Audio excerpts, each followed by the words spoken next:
जय श्री राधे कृष्ण दोस्तों।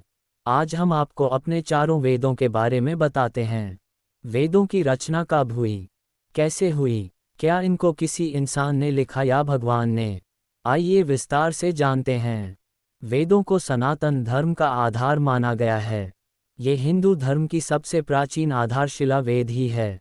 माना जाता है कि हिंदू धर्म में जितने भी ग्रंथ, पुराण, शास्त्र, ज्योतिष, वास्तु, आयुर्वेद का ज्ञान है, ये सब कुछ वेदों से ही उत्पन्न हुआ है। आपको वेदों के बारे में पता ही होगा, जिसमें ऋग्वेद, यजुर्वेद, सामवेद और अर्थवेद हैं। क्या ये इंसानों द्वारा लिखे गए? आइए आज हम आपको विस्तार से इसके बारे में बताते हैं। जब भगवान विष्णु ने सृष्टि की रचना के बारे में सोचा, तब उन्होंने सबसे पहले ब्रह्मा देव को अपनी नाभि से प्रकट किया और उन्हें ब्रह्मांड की उत्पत्ति और सृजन का कार्य सौंप दिया। ब्रह्मा जी को अपने अहंकार के कारण ज्ञान की कमी थी। इस कारण से उन्होंने भगवान विष्णु की घोर तपस्या की। तब भगवान विष्णु ने वरदान स्वरूप उन्हें ज्ञानी होने का वरदान दिया।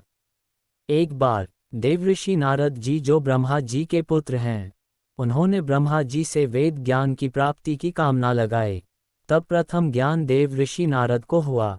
ब्रह्मा जी के मुख से निकल रहे शब्द अपने आप हवा में एक किताब पर लिखे लेख की तरह अंकित होते चले गए और स्वयं ही वेदों का निर्माण हो गया।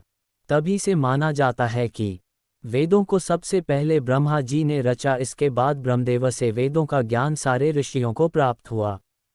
फिर समय समय पर वेदों को कई ऋषियों द्वारा लिखे जाने का प्रयास होने लगा, लेकिन ब्रह्मदेव ने जिस ज्ञान को वेदों में अंकित किया था वह संस्कृत में था।